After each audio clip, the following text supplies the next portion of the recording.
Thank you for selecting this broadcast of the A Plus Coaching Corner. I'm Carvel Munroe, and this is the breakdown of the recent live stream in which we dealt with the topic that was fed to us by one of our community members. The question was, how do you maintain consistency? Well, we're going to dive right into it, picking it up on one of the main points in which I talked about creating a pulse. So grab your pen or pad or your favorite digital device and just begin to write down some thoughts as we dive into the topic. Pulse. Everything has a pulse, right? And so you have to find the pulse for the objective you want to achieve, the goal you're after, right? Everything has a heartbeat. Now, if you know a little bit something about heartbeat, there's almost like a standard resting rate. For example, it's between like 60 and 100. Don't quote me on it. Somewhere, if you're at rest, like I'm at rest, so to speak, right now, I'm just sitting in this chair. The standard heartbeat for an adult, I should say, at rest is somewhere between 60 and 100.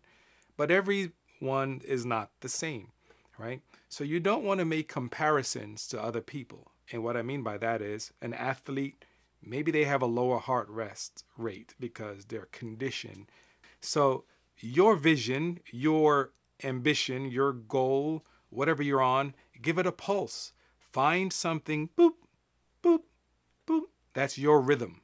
That's all. Don't copy anybody else's rhythm because it's not going to work for you. You're going to burn out. You're going to frustrate yourself and you're going to give up and you definitely won't be consistent.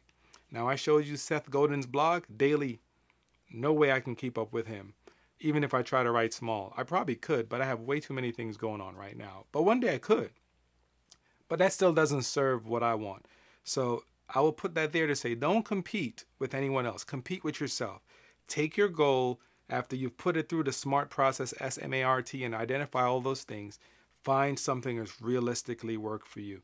And if you do that over a period of time, you'll make the gains. Then you'll know when it's time to up it.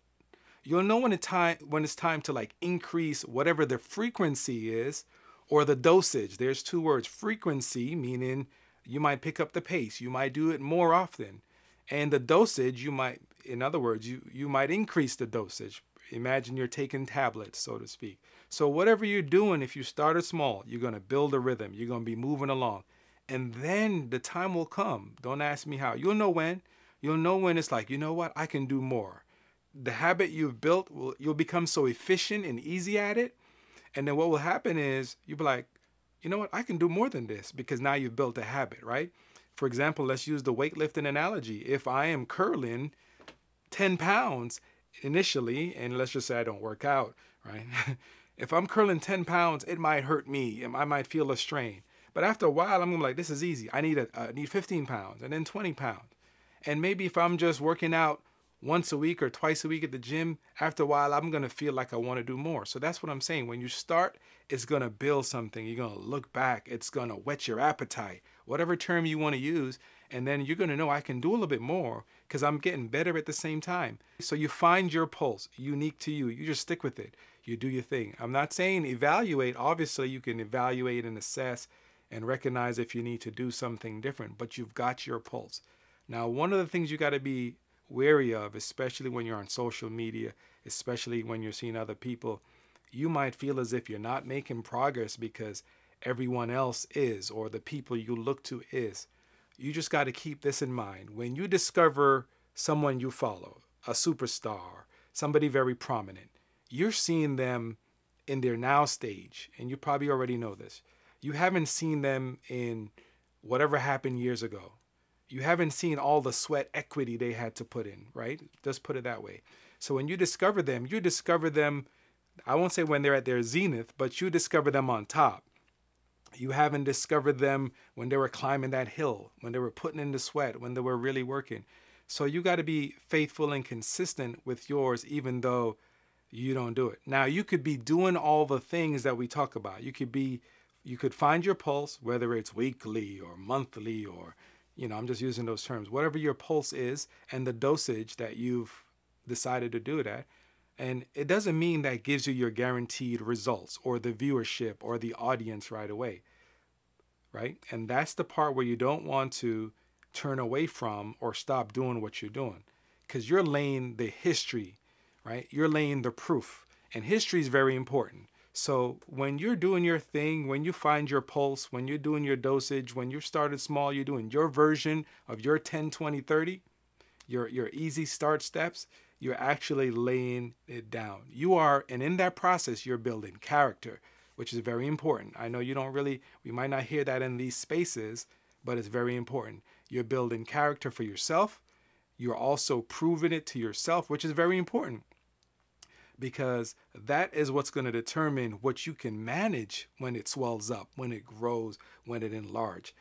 And that also, it's almost like a proving ground for you, not for anybody else, to determine why are you doing this, right? That's very important. Why are you doing this? Are you just doing this for a big following? Are you just doing this because you want the pat on the back? Are you, whatever this is, whatever your goal is? It almost like it kind of sifts or tests your motives, or how much do you want what you say you want, right?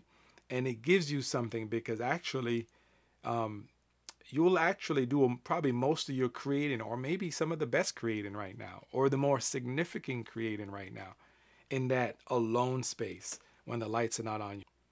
When consistency is, I say don't lie to yourself, because one, this is when consistency is hard. You basically put something together that you can't uphold. And that's what I mean about it, lies to yourself, right? You're lying to yourself because you know you can't do all that, right? And if you ever heard them say it's harder to maintain a lie, because some people say once you tell a lie, you have to remember what you said last to keep it going, right? I don't know if you ever heard that saying, but they've said that before. Once you tell a lie, if I lied about something, then you might ask me something, or everybody I go to, I have to make sure I maintain that lie, because if I say the wrong thing, somebody's going to say, wait, that's not what you said. So it's the same thing when you're setting your goals. Say to yourself, I'm not going to lie to myself. I'm going to do this. And when you go through that SMART objective or framework, you just say to yourself, can I do this, right? And if not, then you don't give up on it. Revisit it, and then you tweak it so you know you can come through. I had in my mind just to stream 1 day a week initially, and for about an hour, 90 minutes. Now I've changed, because I went from Tuesday mornings at 8, went to Sunday mornings at 8, and now I'm doing Sundays at 3 p.m. So I've had to make adjustments, but have I stuck with my objective? Yes, I have. I've stuck with it by still doing once a week, the basic, once a week at an entry level. And that helped me to maintain consistency. Now, if I decide to go over an hour, that's over and above. But was I consistent to what I've said? Yes, right? And so that's very important. Now, this is what I want to say to you before I forget and before I run out of time. When I have up here, when I says keep it on the menu, that was just my reminder, because I want to let you know, look, what you're doing is very important. The dream you have, the goal you have, the objective that's burning inside of you, that itch that won't seem to go away, it's very important. That's uniquely given to you, right? That's uniquely yours. Now, a lot of people can do probably same thing, but honestly, they don't have the same circle you have. They won't make the same impact. So even if you said, well, what I'm doing, other people are doing. Well, I'm live streaming on Twitch. Other people live stream on Twitch. So what? But what I'm doing is uniquely mine. The way that I'm going is uniquely mine. And so you have to keep your thing on the menu. That's very important. Everybody else's stuff is going to be on that menu. If you take your gift, your talent, your passion, your dream, your objective off the menu, you can't serve it. That's it in a nutshell. You can't serve it. If you go to your favorite restaurant or whatever and your thing is not on the menu, you ain't getting it. Now, unless it's one of these fancy restaurants that you drop a whole lot of money and they'll bring it to you. I know there's places like that. Oh, you want so keep your, whatever it is you're serving, what were you born to serve up, right? What do you feel the passion that you have to serve up? There is something for you. So I'm saying you need to keep it on the menu, because the moment you take it off the menu, right? Maybe you made your goals too big, your ambition too big, and then all of a sudden you feel like you're overwhelmed and you're not consistent enough and, this is not going to happen, and you start thinking that way and you chuck it aside, no one else can benefit.